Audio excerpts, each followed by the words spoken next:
Now, for those of you who've been watching my channel for a while, you know there's one scam I've followed very closely. It's actually the very first scam that I talked about on my very first channel.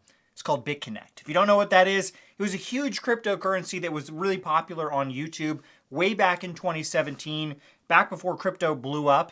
All of the cryptocurrency was much smaller on YouTube back then, but all of the big crypto channels talked about BitConnect back then. And they claimed at the time that they had this trading bot, and you would give it Bitcoin, and then they would trade it on the platforms, and you would get like a 1% return every day forever, right? But what they were really doing is just using new money from people who gave them money to pay back the old people. And it lasted for a while. It was like upwards of, I think, of a year that it was successful and running and making a bunch of money for, you know, the people who got in early, right? But it eventually collapsed at the start of 2018. And after it collapsed, initially, we didn't really know. The smart thing they did, they kept secret who was running BitConnect. So at first, we didn't know who the scammers were that were running. But eventually, it was found out that the guy at the top, there was a bunch of people running it, but the guy like at the tippy top was this guy named Satish Kumbhani, who lived in India, right? And so he was the ringleader, they found out. And the SEC, they launched a civil case against him to get a bunch of money back. And there was also a criminal case in the US launched against him as well. There was a criminal case in India as well. All these cases started popping up against Kumbhani, right? And so Kumbhani, he freaked out and he ran. He got out of India. And nobody really knew for sure where he was. A lot of people believed there were some links that he possibly went to Dubai.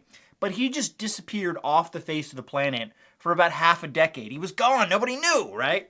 Well, he was found. They found him, and they finally charged him. The SEC finally charged him in the civil case for BitConnect that collapsed all the way back in 2018. He finally gets charged. All right, so this is a pretty interesting story to me. So let's actually read this article from Behind MLM, and I'll give some more information on it.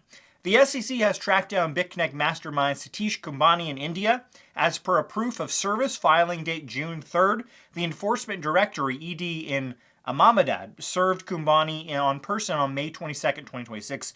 Kumbhani acknowledged service via signature the same day, and then it shows him signing that he agreed to the SEC, that they sued him, and that's the paperwork signing that he got it, right? While this means the SEC civil fraud case against Kumbhani can proceed, it also raises a few questions.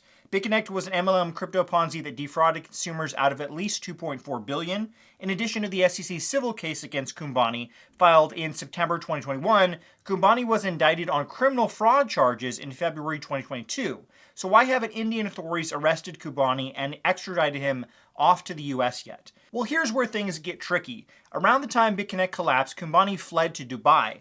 At some point, he snuck back into India and has been secretly living in Ahmedabad, Gujarat. I'm sure I mispronounced that. The tricky bit is Indian authorities have their own criminal case registered against Kumbhani. The last official update we had was the ED interrogating Kumbhani in February 2025. So the Indian government found him living back in India back in 2025. They interrogated him, but he hasn't been arrested since, so it's a little confusing as to what's going on. But the SEC just sued him. They just gave the paperwork to him, showing that he'd been sued last month in June. There was talk of taking him into custody, but Kumbhani's status after 2025 remains unclear. The ED being able to serve Kumbhani in Ahmedabad suggests he might have been arrested and in custody, but there's no indication of that on the proof of service filing. The Ahmedabad ED could just have easily tracked Kumbhani down locally and served him. This, of course, would give Kumbhani another chance to disappear.